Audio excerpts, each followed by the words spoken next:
Alright guys, so I got a comic review for you guys.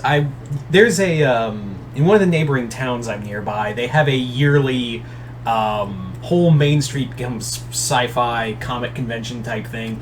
And while there, I managed to pick up some Transformer books, and we're going to talk about one of those being Transformers 84 Secrets and Lies. So what is Transformers Secrets and Lies?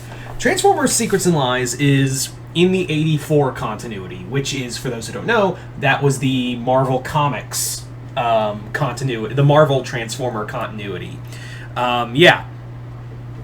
So what this is kind of like a prequel to the 84 comics, and it's actually written by the guy who helped make not only those comics, but also the comics, helped build the Transformer IDW universe in general, Simon Furman.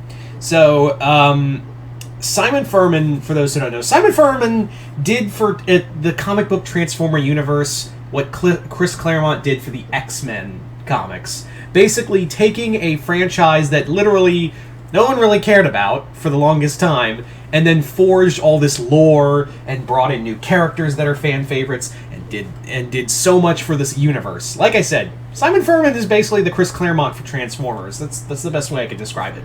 And this was like his big return. This comic was like his big return to the Transformer books, which he had not done in a while. So this was kind of a big one. He was also joined by Guido Guidi. Oh, I hate mispronouncing these names, but Guidi has a really cool take on this because it's so, like, just look at the art real quick. Like, yeah, it looks like it just looks like it came out of like a Marvel book back in the 80s. Like, that's what it feels like. So what's this comic all about? Well, this miniseries is about the missing history of the Transformers in the 80s in the original Marvel continuity. In here, we have a story told from the perspective of Punch/Counterpunch, who is a Autobot Decepticon double agent. He's kind of working both sides. And in here, what this is like his story of talking about like how the war came to be on Earth, like how it. And we've gotten that story multiple times, I'll admit. We have gotten that story several times over. There's no way to go around it. Like, that's the best way to really talk about it, is that the war has gone on and been brought about in several different ways. But in here, basically this is like the lost history of how the Autobots and Decepticons not only got to Earth, but also ended up staying on Earth. That's the big thing, is that we get some interesting information here that Autobots showed up on Earth during the time when the Nemesis and Ark were trapped in stasis on Earth. Like, while the Autobots and while Megatron and Optimus's forces were in hibernation at the time, they were left there, and by orders of Optimus Prime, Punch basically was given secret orders to keep anyone from finding out where Earth is. So he played both sides and actually admits to, I killed not only Decepticons, I killed Autobots, and he was aware of it.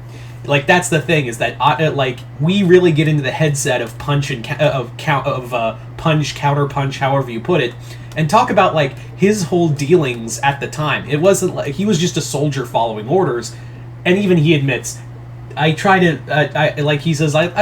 tell myself that like it was for a good cause, but a part of me was like, what cause was there by the end of it, really? So I really do like that. I really do like that this guy has it's taken a toll on this double agent of being like not only a soldier for both sides, but also talk about like just the mental trauma that he has to go through on a daily basis of taking on that facade of working for both the Autobots and Decepticons very frequently. It's actually like it's kind of heartbreaking. It's kind of sad in a way to see this guy and how he just suffers through everything in this comic. We also, of course, get with Furman's two favorite characters he seems to really like to write about: the rivalry between Grimlock and Shockwave. Yeah, if you're not aware, Furman really likes to play with Shockwave and the Dinobots a lot. And they play a major role in this comic because one of the main things in here is that Shockwave has kind of calculated that if Cybertron is to survive, which right now it's flying through space, it's been knocked out of orbit and headed into an asteroid field. One of the things that that needs to happen in order for Cybertron to be safe is for Megatron to go and take out Megatron, and he's kind of a problem. Again, we do get Autobots and Decepticons in here, but really it's more about, the shit, like the secret stuff, like the stuff that went behind the big move for the Ark and the Nemesis. Like, what was Shockwave doing? What were the Dinobots up to? And it really does play into that whole that this war was way more complicated than, one side fights the other. And we see that throughout this book. I will admit, though, that for a 4 or 5 issue miniseries, this book does get a little bloated.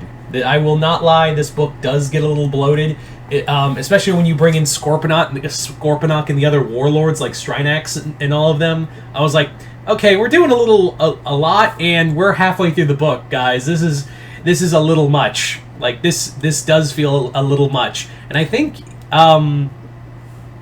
Yeah, it does get to a little too. I think it does get a little bloated. I feel like this would have benefited way more if it was at least a 6-issue miniseries instead of like a 4-1.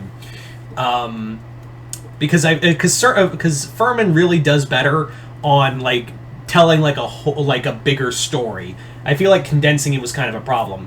I will admit, though, that this was really cool to see that Simon Furman back in a Transformer book, and what could be his last time doing a Transformer book, because as I've talked about multiple times on here, one of the major things in here, and one of the things, as we all know, is that IDW is not doing Transformers anymore.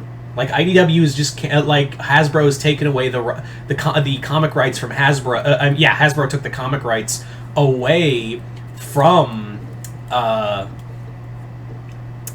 IDW along with G.I. Joe. They still have a few other Hasbro titles they can use, but for the most part, yeah, they can't do it anymore. So to have this book, and have Simon Furman do it. And to be fair, Simon Furman could still, wherever the Transformer and G.I. Joe comics, those rights end up, there's always a chance that you could get Furman to do another series of books. Remember, IDW called in Furman to help write their first few story arcs for Transformers, and he also was part of Dreamwave when Dreamwave had the Transformer books. So, yeah, they have had Furman has always been called in to do Transformer books. So wherever the IDW, wherever the Transformer comic rights land, I'm pretty sure Furman will not be so far behind, because again, he basically did what Claremont did for the X-Men. And yeah, same goes for Larry Hama with wherever the G.I. Joe comic rights land. I'm sure Larry Hama will follow at some point to continue his series, like IDW let him continue from Marvel. But anyway, you guys tell me in the comments below, what did you got? If you've read this book, I do highly recommend it, by the way. I do recommend this. If you want to read some cool, retro Transformers comics, here you go. But yeah, if you've read Transformers Secret and Lies, let me know in the comments below. Other than that, hope you all enjoyed this. If you haven't already, hit the link below, head on over to my Patreon. I have just, as of this recording, done my review for Ant-Man and the Wasp: Quantumania. So that's just the first tier, so you guys can go to the link below, hit the first tier, and that's only $5 a month, just to check out movie reviews and hit polls and whatnot. But other than that, hope you all enjoyed this. I'm Mr. Multiverse. I'll see you next time in the Multiverse.